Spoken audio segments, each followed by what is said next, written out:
Well, hello, boys and girls. I What a know wonderful you. day it is today in our money-based economy. Isn't it? Well, sit back and relax and get ready for the guy who's about to ruin everything. Oh my God, do I know him? Are you really seriously suggesting that Jesus Christ was a mushroom? Wait, Jesus was a mushroom Roberts. Oh, I do know him. You are dealing with very, a very secret witty. cult, a secret society. Oh, shit. Welcome to Waning Interest. Welcome to the Waning Interest Podcast. Hour number 50-ish. It's Unlocked Wednesday-ish. Sort of. Kinda, you know. What I'm going to do here is I've got room on the RSS base for the podcast. I've got room for a little-ish hour, a little 30-minute whip. But the regular hour whip will be out as well. So it's a really special day. Also because it's my ma's birthday. Happy birthday to you. Happy birthday to you. Oh my God, you're 20 years older than me. Holy shit. And mine is all around the corner too. And oh my God, it almost matches up. And happy birthday to you, Ma one. I've got a few Ma's. I've got some surrogate Ma's, sort of. Like everywhere I've lived, I've had a Ma, kinda. Like right now, because my real Ma, whose birthday it is today, she's on the other side of the country, sometimes all the way at the top on the East Coast, sometimes all the way at the bottom state. That's a little hint that she's a snowbird. Wicked smart. I wish she'd just be a bird. Get rid of the fucking snow. But I wish it wasn't Florida. The fucking humidity. But that's what she likes. That's where she's got a place. That's where she'll be heading at some point towards the end of the summer, or what they have of it up there in the north. And it's your birthday, and this is, let's see. What I'm going to do is in the real hour, I'm going to tell, because it's Wednesdays, or if you're new to the podcast, Wednesdays are radio story and joke days, along with my other babbling. The radio story in the real hour, the real hour 50, coming out after this, real quick. Haven't recorded it yet, but it'll come out pretty quick. That one will have a radio story that has to do with Mama, which is kind of cool because normally my radio stories have to do with my pa. Even that's not what I call him. Well, now we kind of call him Pa. I mean, it was always Dad, but with my kid, it's Papa Larry. It used to be just Lair. When I was 7, I'd say, "Hey, Lair, give me some Cocoa Puffs." And he'd say, "Get the fuck out of here, boy, and stop looking at me, man." And I'd say, "Lair, okay, I'll have tricks." And he'd say, "Good boy, because that's all we got." And then, "Stop looking at me, man." Hey, did I tell you this is the smallest click on the internet? No matter what Joe Cruz says. The pinball in your favorite machine. Ping, ping, ping, ping. Tonka, tonka, tonk, clack, clack, clack, clack. Ping, ping, ping, clack, ping. And like I said, if you're new to the show, Wednesdays are joke and radio story days, but that will be in the next hour. And why do I do this? Because besides bowling and STIs, most of the awards I've won have been for being a wise ass. I've said that before, but I'm saying it again, and I'm saying it a lot tighter and a lot stronger and with a lot more confidence. And they say I'm very professional at being unprofessional. So here we go, and it's STIs now, just to ruin the line. They'd rather not be sexually transmitted disease. They've changed it to sexually transmitted infection. Infection. They wanted it to sound more French. And like with PTSD, they're trying to drop the D off the end. If I could say that. They're trying to just call it PTS, post-traumatic stress. I don't get that. Oh, wait, not the D. The S. PTS. Yeah. Disorder. Yeah. Wait a minute. What am I saying? Holy shit. What kind of weed is this? What was in it? Anyway. PTSD. They're trying to drop the D and just call it post-traumatic stress and get the disorder off there. I said syndrome. Yeah. Oh, because I was thinking of China for some reason. China syndrome. Michael Douglas. You ever see it?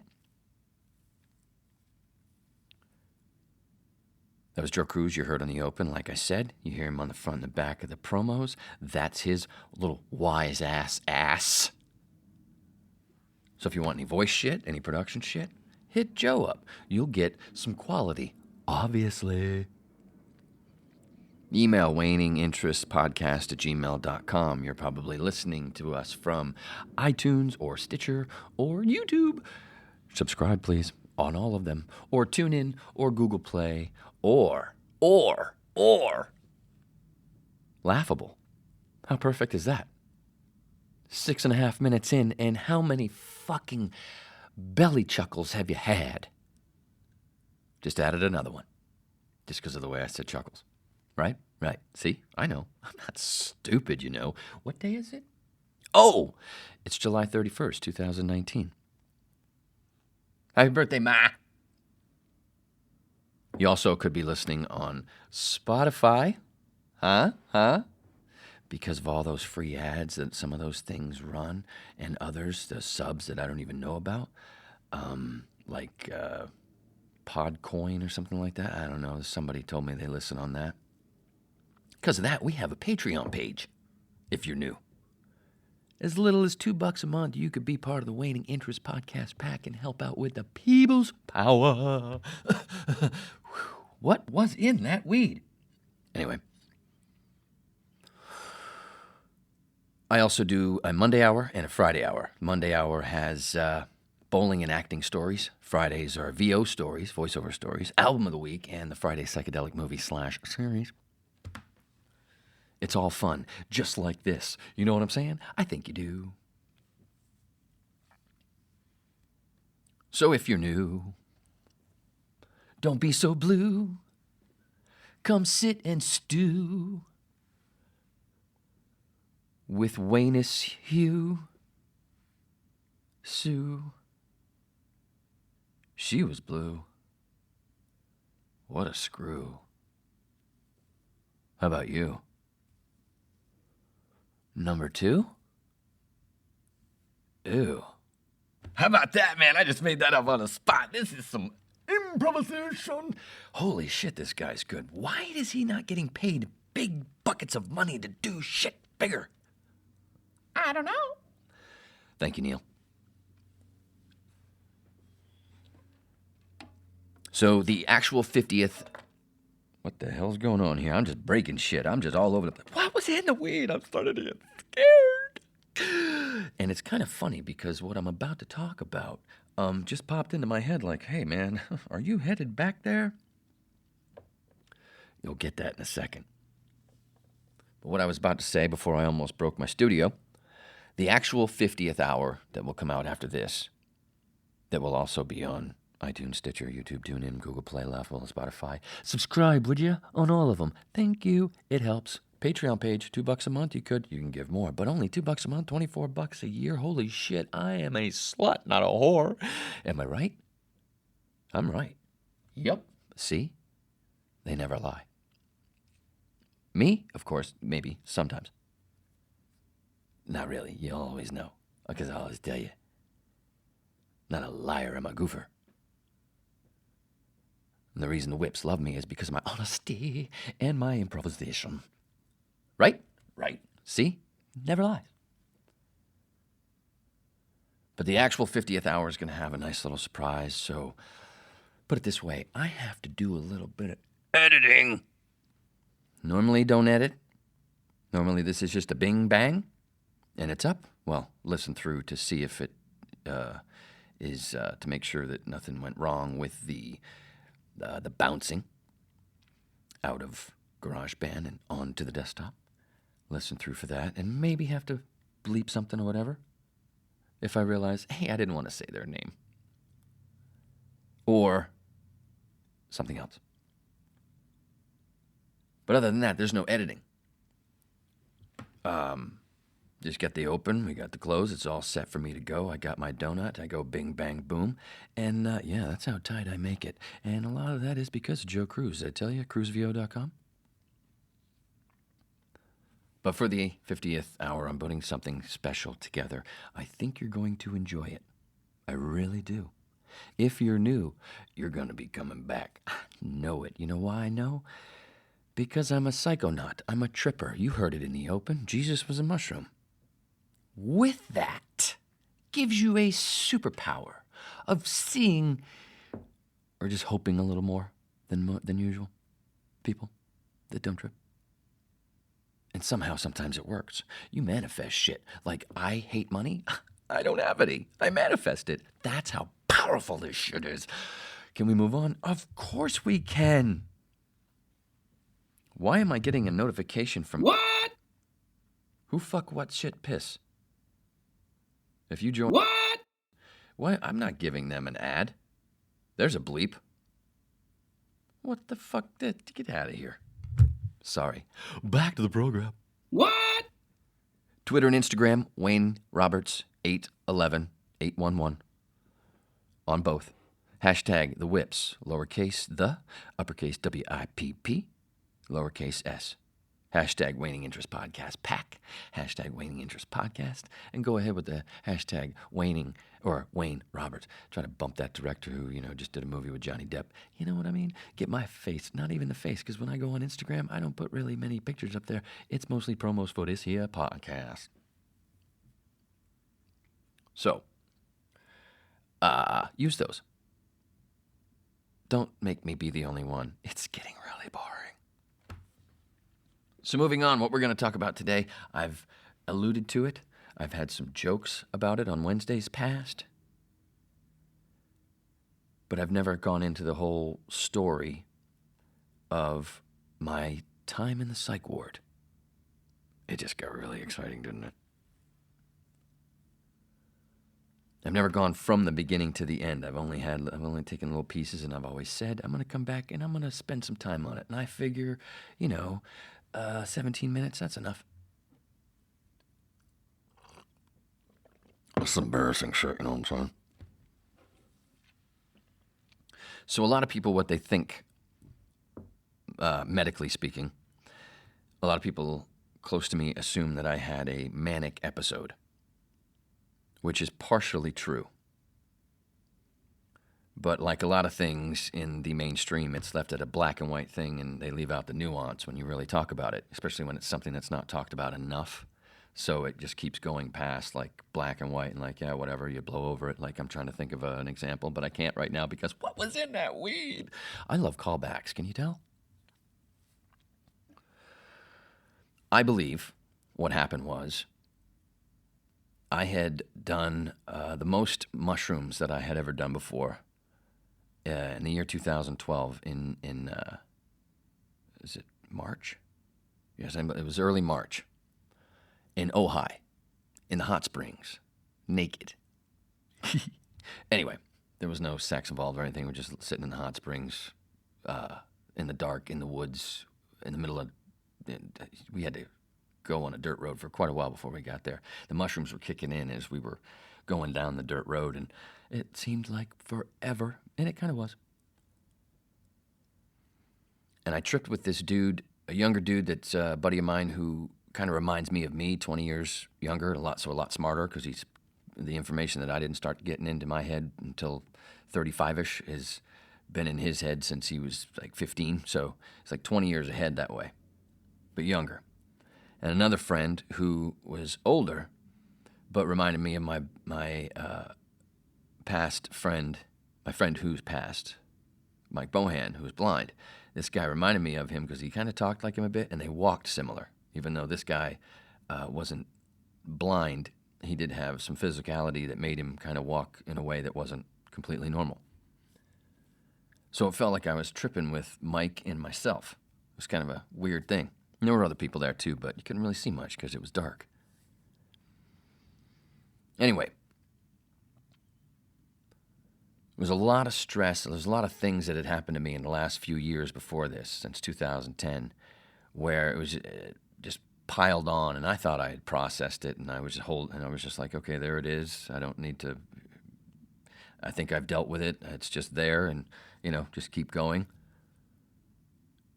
Well, to me, it kind of turns out where it seemed like a lot of that stuff all of a sudden came to a head, especially turning right around 40 years old. And part of it was midlife crisis, I would think. But the other part of it is,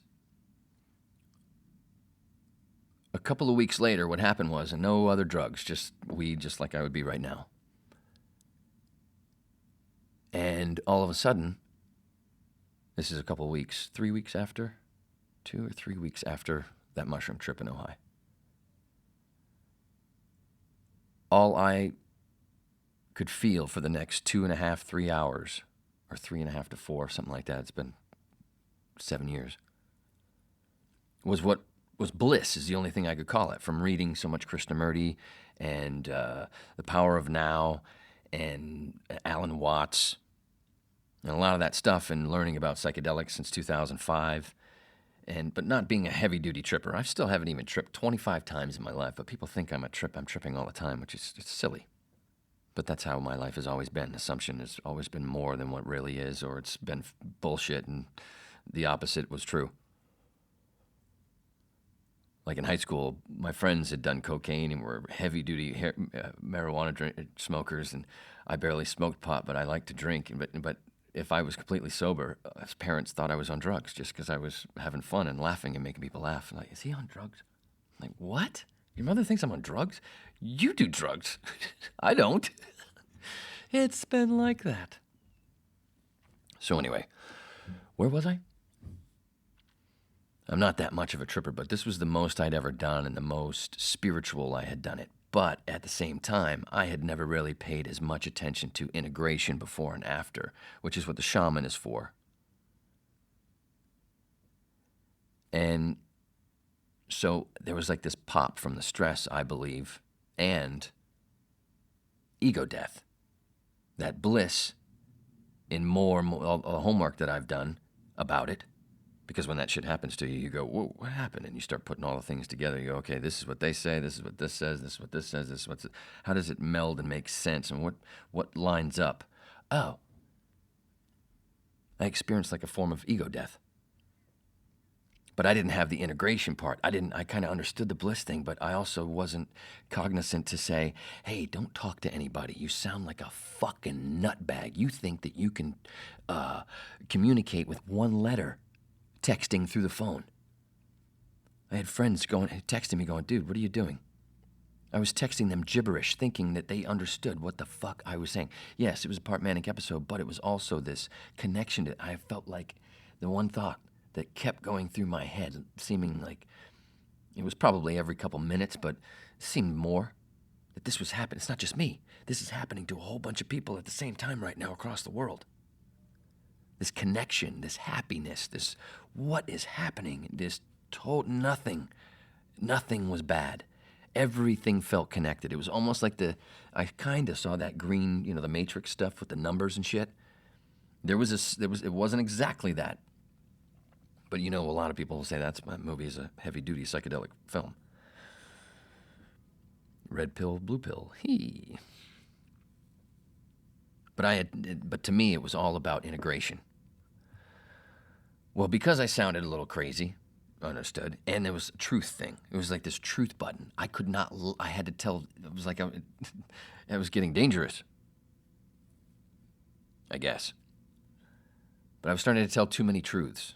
All bullshit I wanted over with. And some of that was the stuff that I thought I'd processed, which I won't go into. Because, We all have our things. So a lot of that stuff started coming out. And I was starting to be treated like I was, and one of the truths that I told was I had tried meth at the beginning of the year. This is March or April. And told some people that I had tried meth, and which I've told this on this podcast before, just to say, what the fuck is this? Like, I never tried cocaine, but I went through all this hell with cocaine, and then it was 10 years later, I went, what was all that for? Oh, okay. Same kind of deal. And I'm riding the ride. This is a ride. We're here for experience. Just because you try it once doesn't mean you're an addict or become an addict right away. That's so many people. Shit, so many people are legally on meth with fucking Adderall. I've never done Adderall. Anyway, so like one of those things like I mentioned about the drugs. Oh, is he on drugs? No, he's completely sober. You're the person on drugs. Same kind of thing where because of what had happened and how I did not know how to process or tell people what the fuck happened, because I had no shaman. A lot of people thought that I was, because I had mentioned the meth thing that had happened 2 months before, that I was on meth. And that was the problem. And la la la. And I was just, what? So that made me even more upset because people were thinking things that were wrong. And it became so I went from that manic thing, that Bliss became a real crash. So I understand the manic depressive thing. That was part of it. But a lot of this happens because of other reasons. It's not just something wrong. It's actually something right. Because there's a lot of shaman that say that there's people like me that went to the psych ward. There's a lot of us. They were helpers. I did some things wrong, of course. I said some things that I shouldn't have said, but I don't even remember half of them. It was just this bam, and just never felt that much stress. And I started making videos that started out as a loving thing, and then it turned into this, what the fuck is wrong with you people? Why are you saying this shit? And it wasn't going well. I was just it was just digging a hole. I almost learned Chinese. I dug a hole so fucking big. That's good. Promo. So I made some videos and said some stuff with the S word. But I know I don't recall saying that I was in that way, thinking that. But some people called, and the next thing you know, I had police at my door. And I forgot that thing that when they ask you to come outside the door, don't do that because they can arrest you. Just have the conversation right there in the doorway.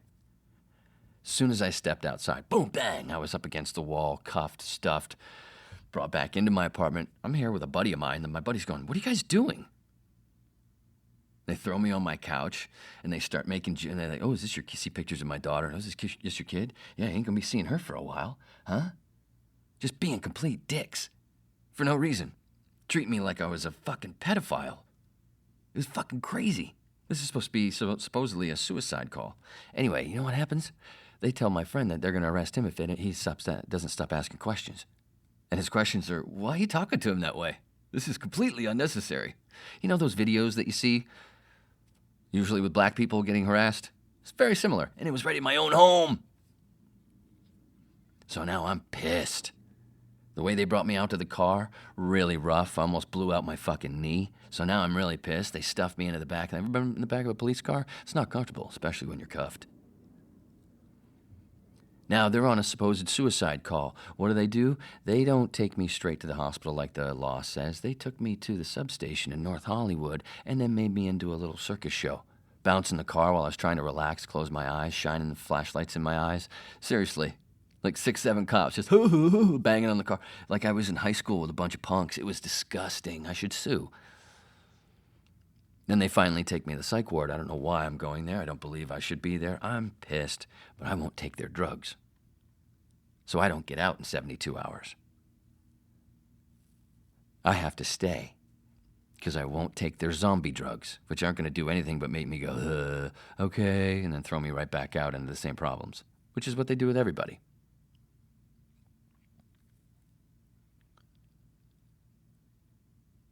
So I get put up after 2 nights. They bring me upstairs. Or 1 day or 2 days? No, it was after 1 day. And like I said, I wasn't getting out because of my mouth, and I wouldn't take the drugs. And I didn't give a flying fuck at this point. Now I'm like, what is this is complete bullshit, man. Just 6 days ago, I had never felt such bliss. And look at me now. What the fuck? They tried to say that I was bipolar. Now, this is after, which is bullshit, but this is after, my problem is the fucking system we live in, and that's what everybody's problem is. That's why everybody feels the same way on different levels. Ever tell you about the collective consciousness? So these meds help certain people, but it's a hardcore shit. A lot of these meds are not right. It's the system. But anyway, so I spend 30 minutes with this fucking guy, and then the next day 30 more minutes, and then another day for 30 minutes, or maybe an hour, whatever it was. Dude, they wrote, the notes that they wrote were all wrong. Said I had 3 kids on one of them, I think. Didn't have my name right on one of them. The shit that they wrote that I was saying was not what I was saying. It was the name. It was all jumbled, like they threw it in a blender. And I'm like, that's just making it worse. I'm like, what the fuck? Am I on a show and somebody's telling me this is bad? This is nasty. This is wrong. My roommate, it turns out, the psych ward I was in, same psych ward as Lois fucking Lane. Come and get you some of that. Margot Kidder, when she had her little breakdown, probably due to stimulants. She had that mouth, the stimulant that looked like the stimulants had been used a lot. Anyway, I was in the same psych ward as Lois Lane, Margot Kidder, holy shit. And you know what's funny about that? One of the scariest movies to me when I was a kid was this movie called The Reincarnation of Peter Proud with Margot Kidder, which is basically about this dude who is like younger than me. I think he's like in his 20s, maybe early 30s. And he's having all these weird dreams and stuff. And he's like this stuff that he knows, like these deja vu type things. And then he meets these people, this girl and her mother and some other people that seem very familiar to him and blah, blah. Turns out he's been reincarnated. He's the girl's father and her ex-husband who she killed, or his ex-wife. Margot Kidder's the ex-wife, and she killed him or something like that. When she kills him, spoiler alert, it's a really spooky movie. Margot was in that. And that's kind of how you feel sometimes, you know, with those deja vus. Like, wait a minute, I've never been here. How's this a deja vu? I'm on the beach in Long Beach. I've never been on the beach in Long Beach, staring at the Queen Mary and the dump island over there and going, what the look at the dichotomy. And then going, I've done this before. I've been here before. No, I've never been here. Why am I getting it? Sort of like that. So, real looking spooky. My girlfriend at the time was a queen to everybody that smoked, because she made sure they had shitty cigarettes and we could only go out and smoke twice a day. And because I wasn't taking the drugs, I couldn't go out for that 1 hour walk out to the basketball courts. It was so gross. Meanwhile, 2 or 3 of the best nurses that were there in that week that I was there, they told me that because they saw me how I was, and I'm not patting myself on the back, I just had nothing better to do. Take 2. I had nothing better to do but listen to people. Because it seemed like nobody was listening to me. So they were going to listen to them, so I'll actually listen to you. And if some of the nurses tell me that I should work there. And that shit is not run right. Until you're in there, you don't realize, holy shit, this is not rehab, this is not good for these people, the way they do things. They just drug them up and then throw them back out. It could be done a lot better. There's people that work here that don't belong working here. They're just doing it for the money. Another reason I want to get rid of money, because then the only people that would be there would be the people that want to be there, and there would be a lot more because there would be less people doing other shit, selling other shit, because there would be no money. Anyway, I got out in a week, and I could not wait to get home and smoke a fucking bowl.